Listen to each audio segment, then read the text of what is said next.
Let's work it.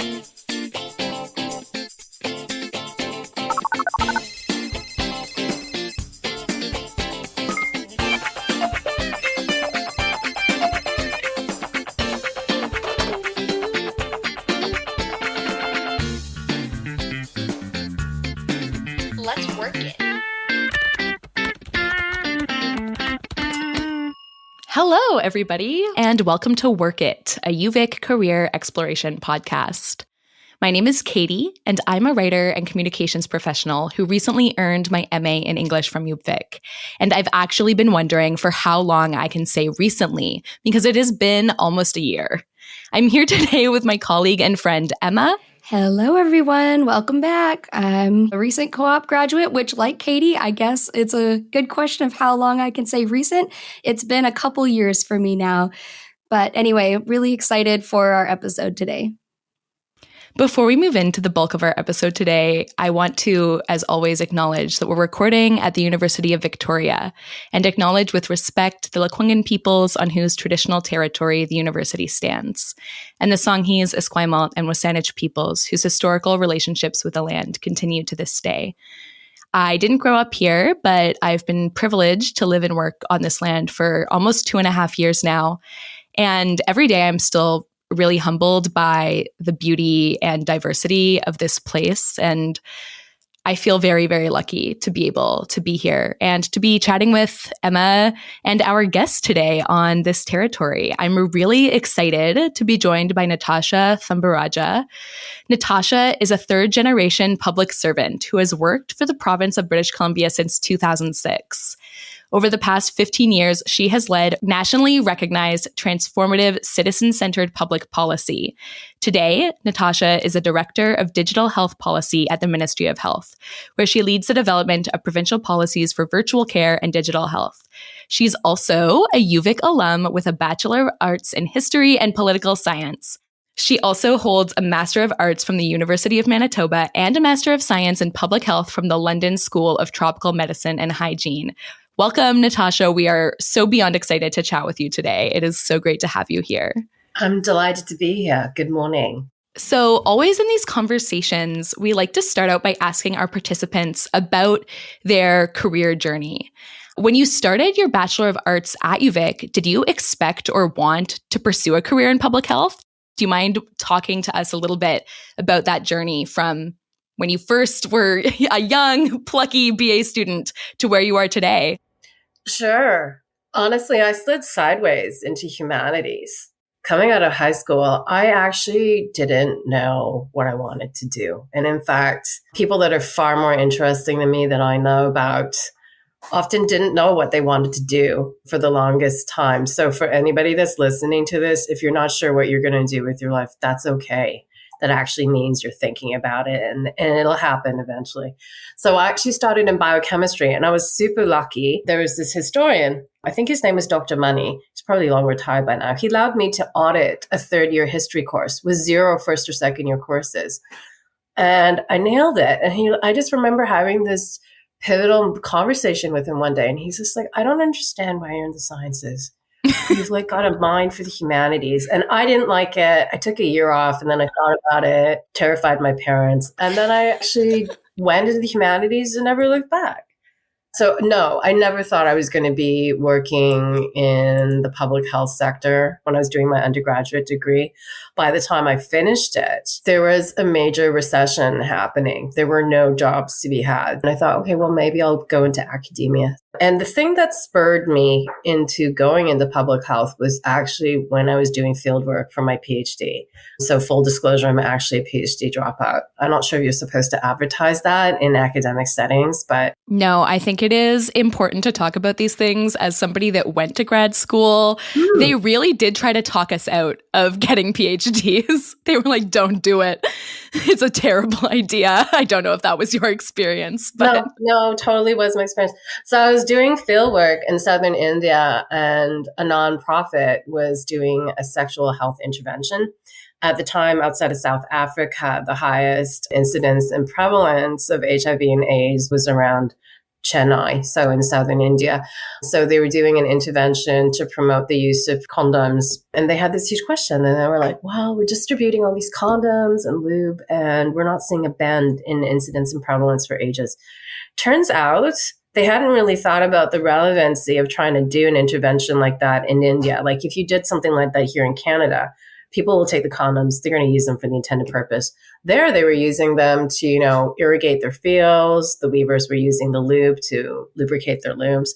So they were taking the stuff, but the economic imperative was higher. And that was the aha moment I had where I realized, okay, this is public policy at work. When I was living there, so especially like just thinking about issues around women's sexual health, which was the thing I focused on, really got me thinking about it. So yeah, I dropped out of my PhD and came back to Canada and joined the public service, never looked back. Wow, that is amazing. What a journey you've had so far. And I'm really curious to know, what did it feel like when you got out of school and we were in that recession? There wasn't a job to be had. Did that feel terrifying to you? What was it like? At the time, I remember a sense of resentment, right? You spent all this time and money, giving up your youth, doing, you could have been doing anything else. When you're in school, you have this investment and now you're like, what am I doing with this? There were no jobs. I'll level with you. In that summer before I went away to grad school, I worked as a presser and a dry cleaner. I smelled like alkali earth every day. I worked in the service industry, waited on tables. And, I actually think doing that sort of frontline service, even with an education, was so helpful because you learn things about client service. If you're not delivering to your clients at a reasonable level of what they're expecting, they're not going to come back. And those lessons stick with you. And it's kind of funny, my spouse and other folks I know that have worked in the service industry, they carry that experience with them into their professional lives. It does change the way you think about how you engage with people, conflict resolution skills. You learn all kinds of things. So if you don't find the job of your dreams right away, don't despair. Sometimes what doesn't look like what you wanted might be that opportunity you needed, and you won't know it until you've had the benefit of, a retrospective look. That really makes sense to me. And I can envision your experience one-on-one with people, working face-to-face with customers, really being valuable for you in the rest of your career, because while you may not be face-to-face with the public every single day now, your work is still public-facing and you're still thinking about people's everyday experiences. How would you describe what you do today in your current job to somebody who has no idea what public health is, what digital health policy is, who is just new to these things? So I guess I'll start by explaining what is the function of public policy. It's effectively the ground on which we as public servants capture options for achieving a particular outcome. And when we're constructing public policy, we think about, first of all, okay, who did the people elect? What were the commitments they made when they were elected? What are the priorities of the government? And then looking at the issues that we have in our portfolio, and you're balancing this against, okay, what are the things we need to achieve? So public policy is basically the way we set strategic direction for all government. It's the tool that we use to inform law.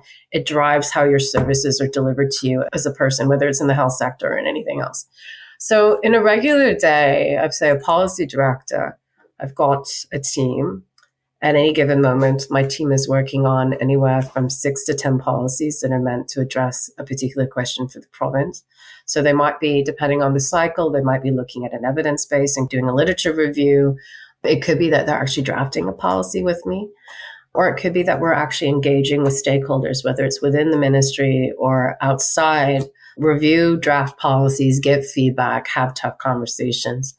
Aside from the pure policy-making piece, and I think a piece that we often don't talk about enough is we're administrators. So a lot of your time is spent, responding to correspondence. People call, we might be calling people back for the minister, the constituency office. We spend our time, particularly in policy, we spend a lot of time working on project management pieces, right? So that could be contracts, project management of your overall work, and communications. So we also think about stakeholder engagement and change management strategy, because inevitably, if you're writing transformative policy, part of the process is change management.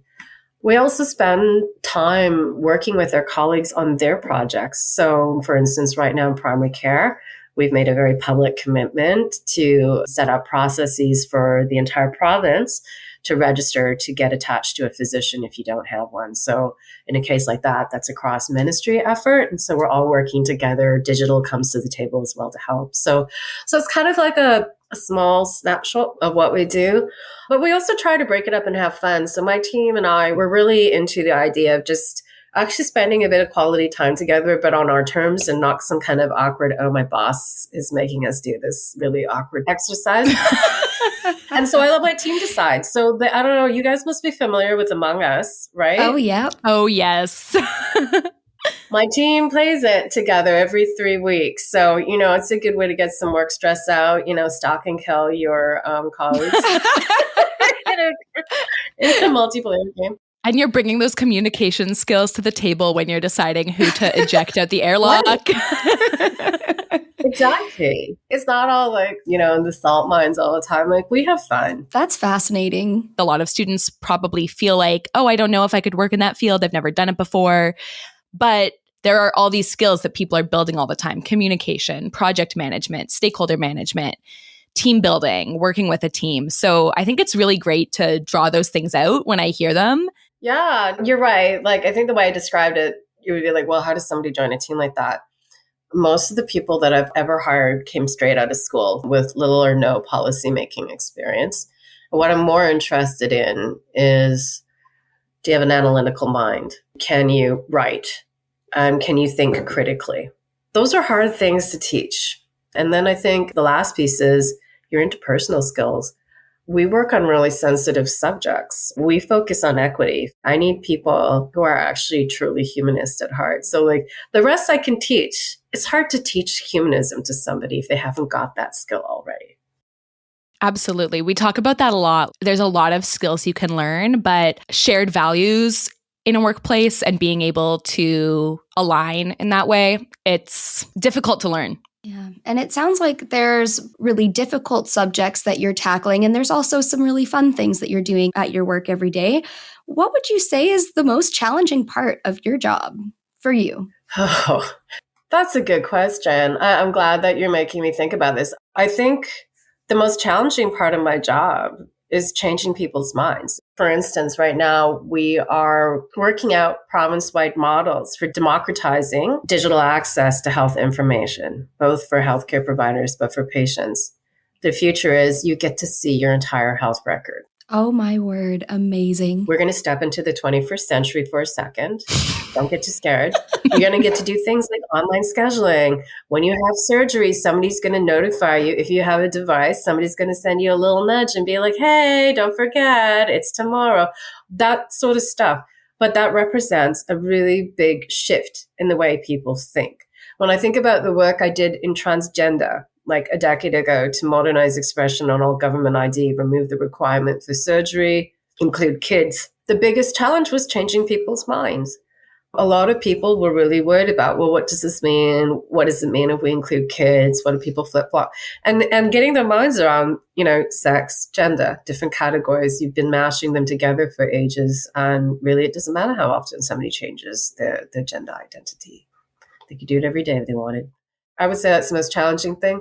The other thing I would say is challenging is, although the landscape is changing and there are more women, the field is dominated by men still. So if you look at upper level leadership in public services in Canada, they're dominated by men. Getting mansplained is a regular feature of my weekly life. And ladies or anybody else who gets mansplained don't necessarily have to be a lady to be mansplained. There are tools for dealing with it. There is hope out there. And I think there's a greater degree of tolerance for women not putting up with this. So I think that's good. And then I think the last piece is, for all the BIPOC listeners out there, leadership is not yet as diverse as it could be. And one of the things that I have conversations with at the leadership tables is we need to inspire future public servants by reflecting back to them what their potential could be in the public service, which also includes a diverse leadership. So I think those would be the 3 challenges.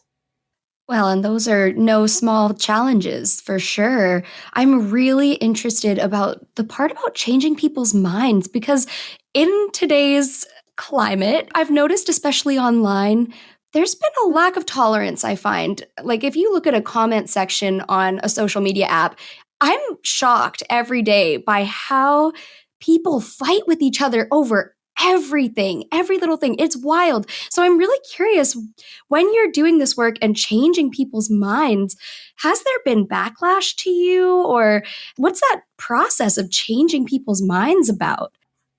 Yeah, you raised something interesting. I think there's sort of been an increasing calcification of views both on the right and the left. Mm-hmm. On both sides, a sort of you're either with us or against us kind of view. It does complicate the way you think about change. People tend to get really entrenched.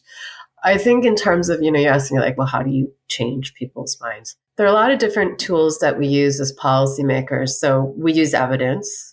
And particularly in the digital health, the virtual care space, Canada is a very late comer to that, particularly with virtual care. It took a pandemic to move our country into using virtual care. If you don't believe me, go find the Commonwealth Fund reports that rank us at the bottom of all 11 countries for virtual care use prior to the pandemic.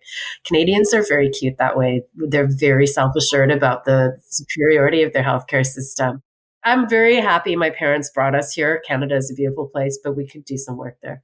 So anyways, change. So evidence-based, what have other jurisdictions done? Because more often than not, somebody's already thought of this. The other thing that we do is bring in external experts. Let somebody who isn't you explain something to your audience. Even now, I bring in experts from Norway, Denmark, Sweden, Taiwan, India. Places that have done some of the things I'm already thinking about. Oh, neat. The other space is that it's about timing. And so in some cases, you need to slow down and take time to have the conversations, take time to let people work out their issues, talk about the issues, and have that space, because the imposition, alternatively, what we've seen, and I'll give you a good example. So there's the catchphrase in the digital health world. They love to talk about axe the facts. So the fax machine, I'm not even sure you two know what a fax machine is. You look too young. Barely. Okay, so I understand the theory, but I have never used one. That's okay. And I don't understand why they have phone numbers. I don't know what that's about. Okay. I really just exposed myself as a member of Gen Z, I think. I mean, I was probably being ageist there, making a judgment about how young you guys are. No, but it's so true. It was correct, so it's okay. No, your skincare regimes are obviously very good. My SPF. Right? So the fax machine is a quaint invention from the 19th century. Aside from the mechanics of how it works, it is a means to transmit information between two different locations. We continue to use this. And so in digital health, there's this favorite saying, we're like, oh, we got to axe the facts. We can't axe the facts because it is the means by which many healthcare organizations continue to move information between different spaces, different buildings. We have to do this because we don't have common standards for how information moves digitally. So if you can imagine people speaking a bunch of different languages, the messages don't move digitally. And this is a thing across all Canada, not just BC. The fax machine therefore persists because it is the most reliable way they have of transmitting, say, a lab requisition or a medical report from one, say from a health authority to a community, doctor's clinic. And when I'm talking about change, and the reason why I'm talking about fax machines is that where they have said, let's axe the facts, the failure to bring healthcare providers along, you're basically messing with the way people are doing their jobs. You're asking them to change how they do their jobs. And in some cases, these folks have been doing their jobs and doing them well for decades. Not bringing them along has effectively scuttled initiatives around the world, notably in the United Kingdom, to get rid of the facts simply because they did not spend enough time, as I say, changing minds. Interesting. The technology doesn't matter. It's the people. That's such a good example. And I think really illuminates something that when you talk about changing minds in public policy, there's so many different spaces in which that process is needing to happen. It's not just with the public, the people that are receiving healthcare, that are going to the doctor every day. It's also with the physicians, the healthcare practitioners, the nurses, and it's also most likely with other people in government. changing minds has to happen on a lot of different levels. And I expect that you need to use different communication techniques to do it on these different levels. Absolutely. Particularly for virtual care and digital health, it intersects with every aspect of the sector, whether it's primary care, acute care, community care. It does require a completely different way of thinking about how you collaborate, how you work with people, how you build relationships, how you build champions for your work and find yourself allies, and then accept the people that maybe never might change their mind in your lifetime. But that would be the other piece about policy setting, which is sometimes about setting the table correctly.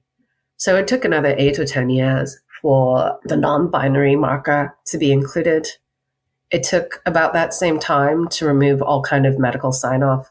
And then, just the other day, I think we just introduced legislation that will take sex marker off birth certificates. So sometimes change is incremental, takes time, recognizing the limitations of the time period you're working in, or as far as people are willing to change and just taking what you can sometimes and going with that and hope that somebody will pick it up later, which in this case, they did.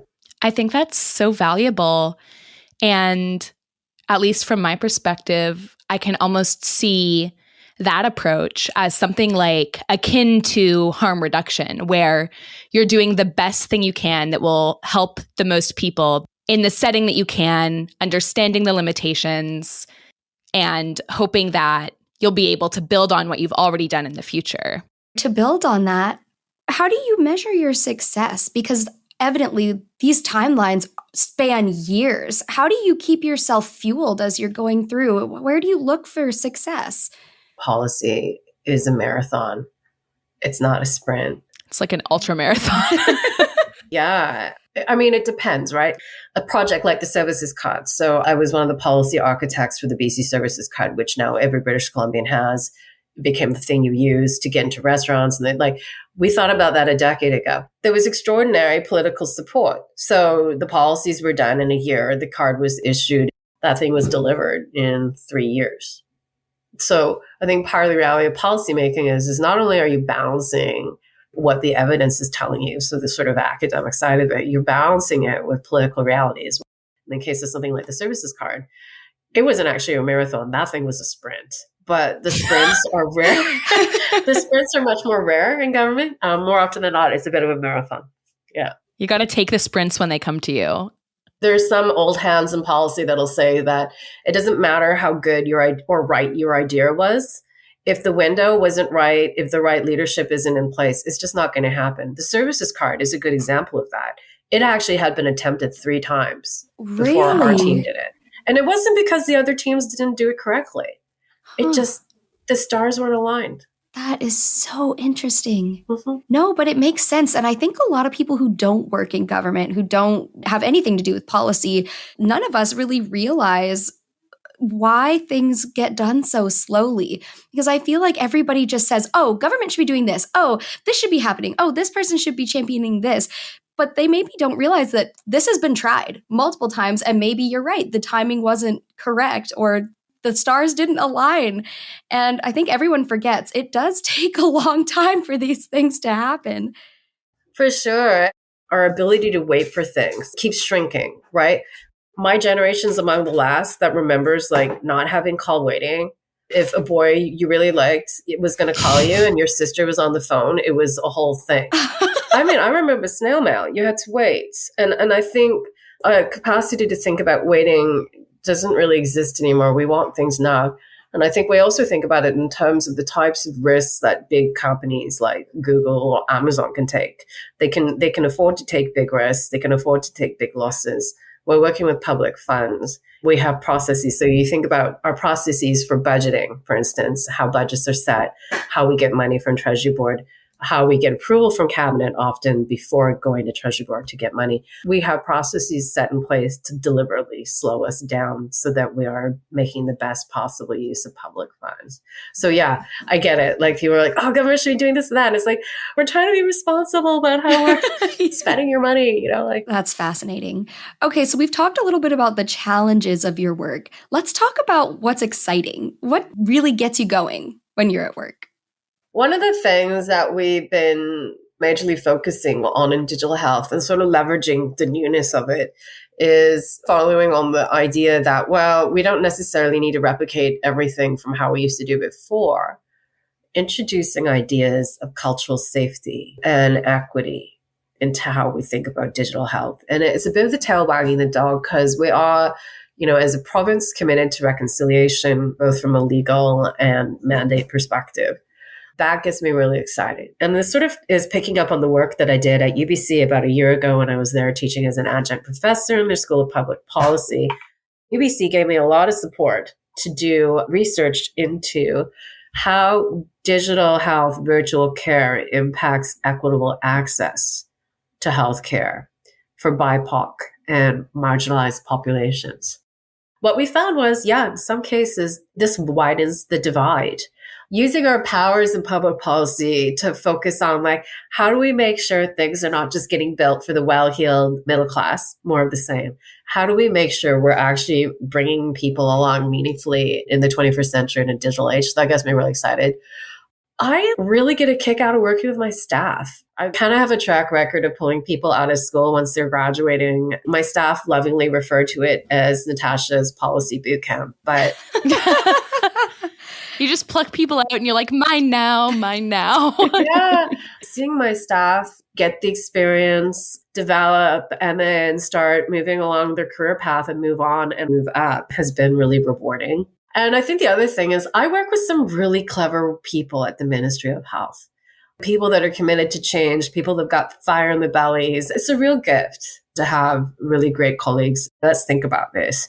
If you work full time, you spend more time with your colleagues and your staff than you do with anybody else in your life. So if you don't like who you're working with, that's going to be a rough go for you, Especially when you're facing challenges or phases in your work that could be demoralizing. Like I expect if you're working on something that doesn't work out, doing that with people that you respect and get along with and are energized by must be so important for keeping up that excitement and that fulfillment that you find in your work.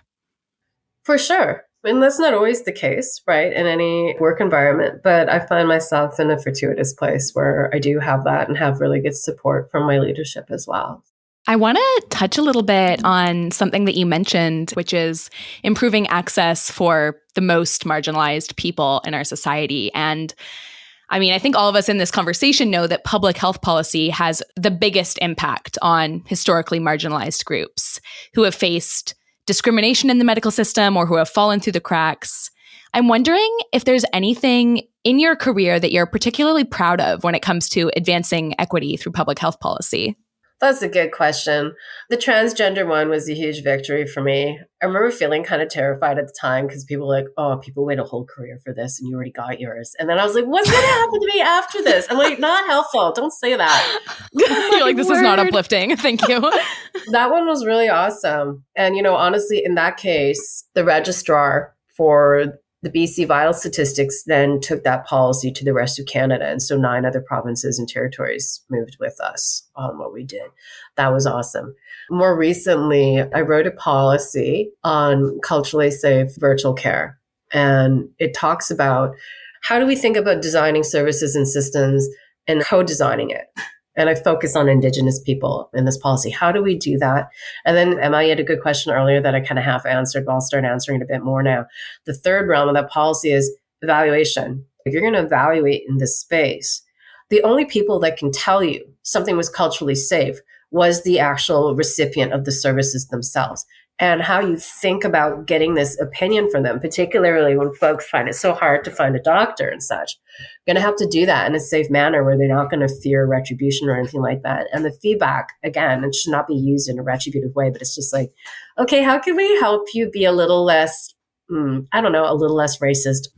Yeah. I mean, that's the blunt point of that policy, right? Absolutely, yeah. And for that latter policy, my team and I recently won the Ministry Award for Embodying Innovation. So that was really nice to be recognized. Congratulations. Oh, that's so awesome. That is awesome. Yeah, it was really rewarding to get that. It was super nice. Well done. So I guess that's another way of measuring success. You're getting recognized. That's nice too. But I think more seriously, I want to close the loop on your question about how do you measure success. Evaluation is a really key part what you do as policymakers. And so we do have what we call a common evaluation framework. And you do that before you start implementing. You don't do this after you've done it. You'd be surprised how often that happens, actually. But it does introduce methodological issues. So one of the other things I'd say to humanities students is I do note that they tend to shy away from the quantitative. I say embrace the quantitative. It is a powerful tool to complement qualitative analyses, and data-driven analysis, where it's possible, it's critical. In the same vein, you've had so many successes and are having recognition for those. I think it's especially incredible when your work is recognized not only by those within the province, but by having other jurisdictions adopt a policy that you have worked on here in BC. Looking forward, and I'm sure you have a lot of answers to this, what would you like to see change and develop in digital health policy in the next several years? I'd like to see an environment that is much more inclusive and welcoming of women. Mm-hmm. I'd like to see that change. I think, too, in the IMIT world, technology is a handmaiden. It serves people. We don't serve it. And what I see quite frequently is a real focus on technical functionality, and it can do this and it can do that. So for as an example, in the news, you're probably seeing that they've now created AI that can write reports that scientists read, and they can't tell whether a scientist wrote it or AI wrote it. Okay, that's great. What was the point of creating an AI that could do that? And rather than asking ourselves questions like, what sort of society do we want? What do we need technology to be doing for us? This sort of incredible itch that needs to be scratched, where we just keep racing ahead in this weird linear fashion. And it's like, well, that's awesome. But, there's a whole chunk of the province that still struggles to get clean drinking water. Yeah, it's like, that is great. But can people on the streets get their vaccinations? Yeah. Is it feeding people? Is it equitably distributing resources? All the technology is fine. But at the end of the day, if it isn't solving real issues that we have right now, for all the technology we have health records that are scattered and siloed across the province. And this is the case for every region of Canada. But again, it was technology that was built for its own sake and not with an overarching purpose in mind, which is not only healthcare providers, but people would want to see their end-to-end health records. So how did we get here? So I'd like to see that change. And then I think in terms of the third dimension here, digital health and virtual care do offer opportunities to improve how culturally safe healthcare is. And I think the other thing I'd really like to see change is that if we think about this from a population health perspective, Indigenous people, for historical reasons and for continuing issues in the post-colonial world, continue to bear disproportionately the brunt of chronic disease, for instance, and other issues. Our prisons have disproportionate representation with Indigenous. If you're going to tell me there isn't a link between historical trauma, your state of your health, and whether or not you're likely to end up on the wrong side of the law, that's just wild. Of course, it's all connected. What I would like to see change is that we think about it from that perspective and we really earnestly start designing services across the spectrum, not just health, that are going to move the needle on that. Those are some amazing things that hopefully maybe we'll see in our lifetime. I hope so. I'm optimistic. Well, we're lucky that really amazing people like you are working on these things. That's very kind of you. I'm just one, though. I think there's some very amazing people out there. Very lucky to be working with some strong allies. You've talked a lot about the people you work with and with your team and how gratifying it is for you to be able to act as a mentor for a lot of the people that you work with. What would you say to a student who is interested in working in public health policy? What do you wish that you had known when you were starting your career? Early on in your career, take advantage of one of the nicest perks the public service has to offer, which is changing specialization without penalty. So meaning, if you worked in the private sector, you invest, and you're a plumber now. If you wanted to change and become an electrician, you got to kind of reset and start all over again. In the public sector, if you want to work in the natural resource sector, you can. If you want to move and now work in justice, you could. You want to work in the social sector, so that could be children and families, health, social development. You can do that. Try out different things early in your career, because it's kind of like going to university. I'm not sure the public school system really prepares one for the kinds of choice you're presented with when you get to university. I remember thinking that. Yeah, I would agree. I remember getting to university and realizing how many subjects there are in the humanities that fully no one talks to you about until you are like there in school and you're like, what is anthropology? I have never heard of her. Philosophy, whomst, like, I don't know. But I think that this piece of advice you've given really speaks to a theme that I've been seeing in this conversation, which is that in public policy and in public service, nothing is isolated. Everything ties together. And so these skills that an early career public servant would be learning in one area, my guess is that they would bring all that experience and that knowledge no matter where they go. Yes, I agree with you. I think the other side of it too is you're looking to get super rich. You're going to get really upset if you go work for the public service. That being said, if you believe in community service, this is a way to give back. If you want a pretty awesome pension plan, that is the envy of many others. If you want a really sweet benefits package, which typically represents another 30% of your salary. If you want opportunities for continuous learning, we actually have a scholarship fund for folks who want to go back to school. It's called Pacific Leaders. I got my third degree, by the way, the Master of Science that you mentioned. I did that while I was still working in the public service, and it was funded by that, fully funded. There are lots of really cool aspects of working in the public service.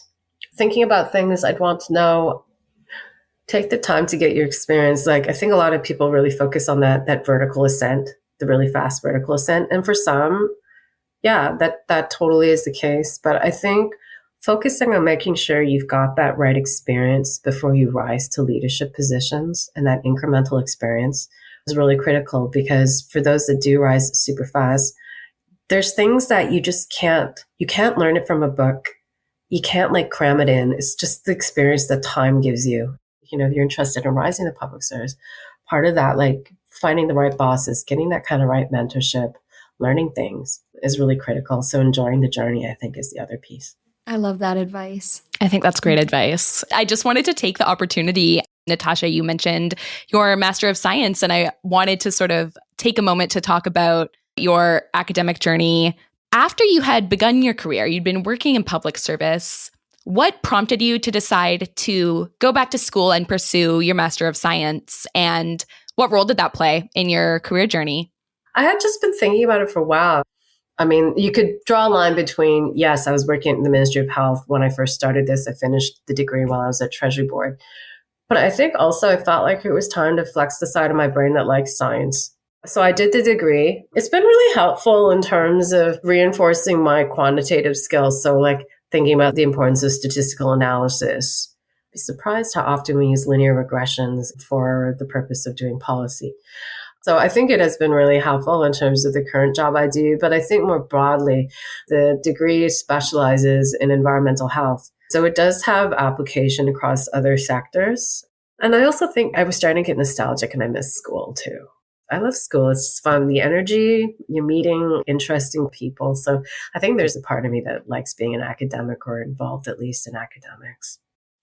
I really relate to that. I mean, I introduced myself at the top of this episode as a recent graduate, and already I feel it. I already miss school. So I really get that. And I think there's something to be said for taking advantage of education for its own sake, beyond what it can translate into economically. Yes, I agree. I think often there's this whole thing about, oh, well, what was the content of your education, or like, what was the subject matter? I think as you progress through your career, you're going to find, generally speaking, unless you're like looking for accounting designations and that sort of thing, people care less about what the content was and more about what skills did you get from it. What kind of lenses do you have now to bring with you when you're looking at the application towards problem solving, that sort of thing. Absolutely. Because nobody wants to pay me to analyze post-colonial Irish poetry somehow. I haven't found that on a job posting yet. Yeah, crazy. That's totally crazy. I know.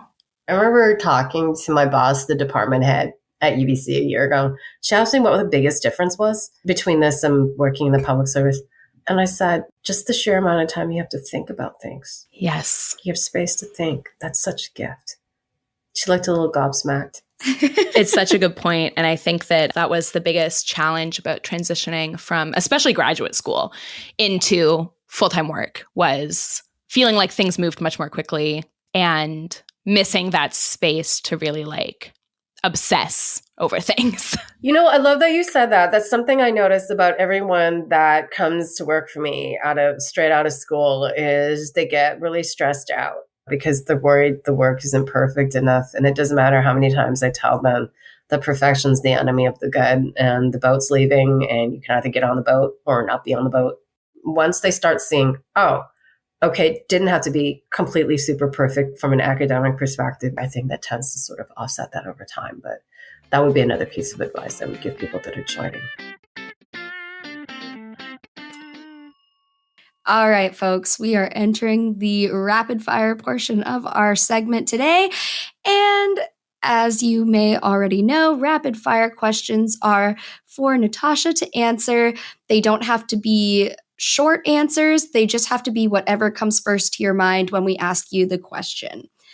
All right, let's dive right in with question 1. If you could go back to school today and study anything that you wanted in the entire world, what would you choose?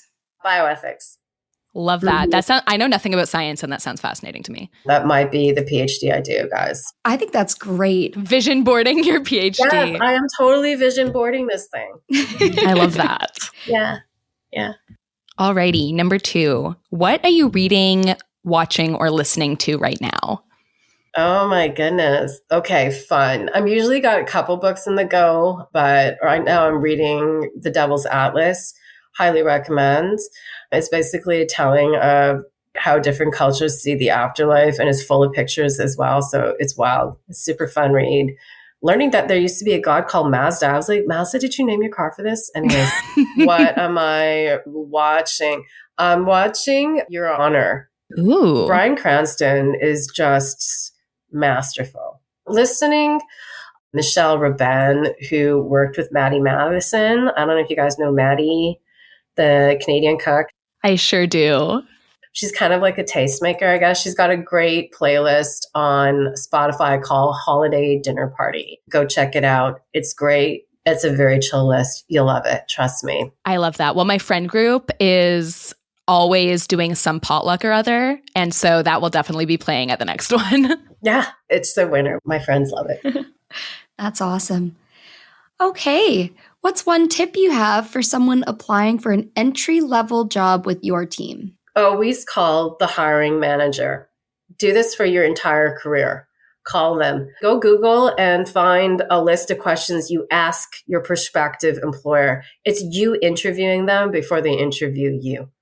It helps imprint you in their mind. So then when they see your resume in a pile of resumes, they're like, oh, that Emma girl or that Katy person. Right. They talked to me and I got to see their little face. And okay, that's key. Do this for every job you ever apply for between now and the time you retire.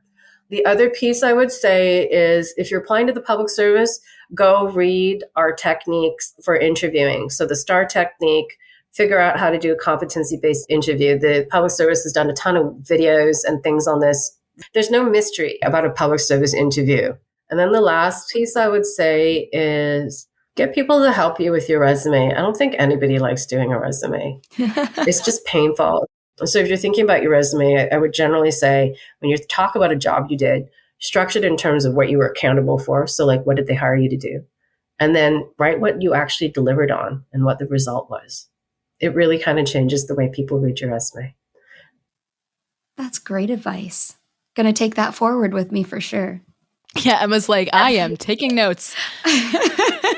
No, actually I am. You can see my notepad. Oh my God, you're so organized. Wow. Very impressive. Emma's on it. Alrighty. Hypothetical situation. It's a long, busy day. It's the end of the day. You're exhausted. What drink or snack gets you through? I feel like I should tell you that I drink kombucha and have a plate of crudité. That's a lie.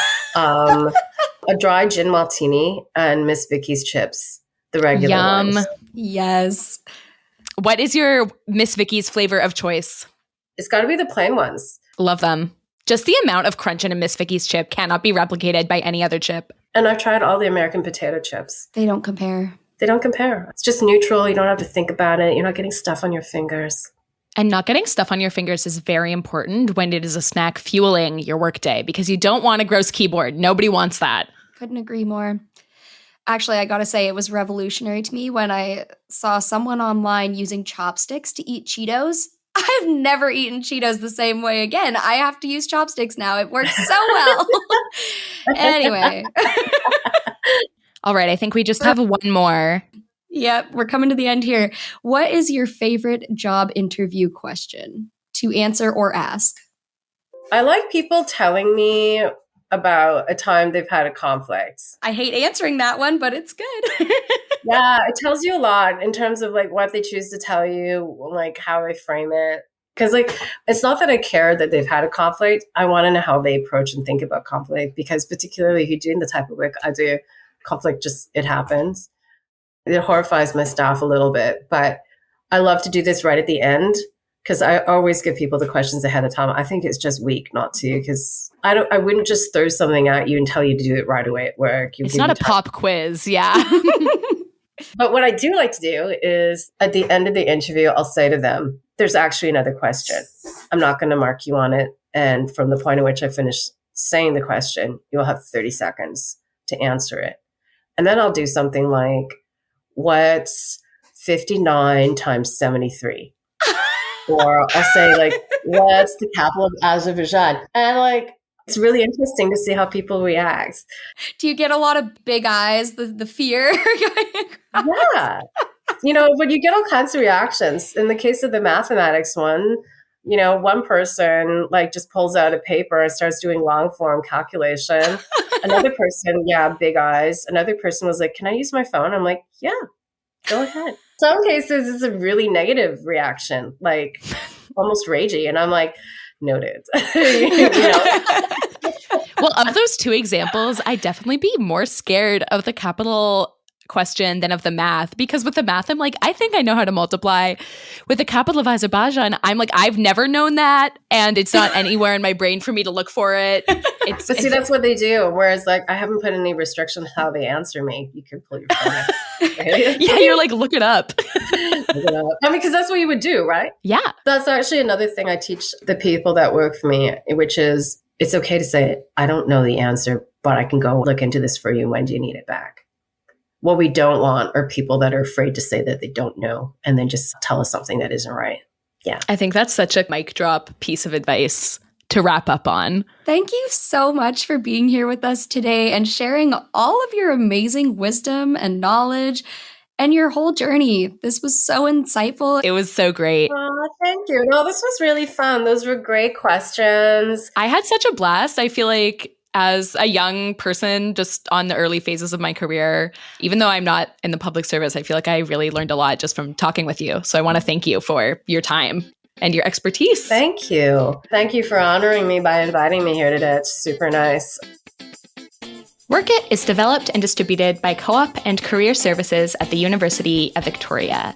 The podcast is hosted by Katy DeCoste and Emma Elveland and produced by Katy, Emma, and Joy Poliquin. Today's guest was Natasha Thambirajah. Our theme music and art were created by Emma Elveland with audio editing by Emma Elveland. If you enjoyed today's episode, subscribe and you'll never miss an update. To learn more about career possibilities and resources from UVic, visit uvic.ca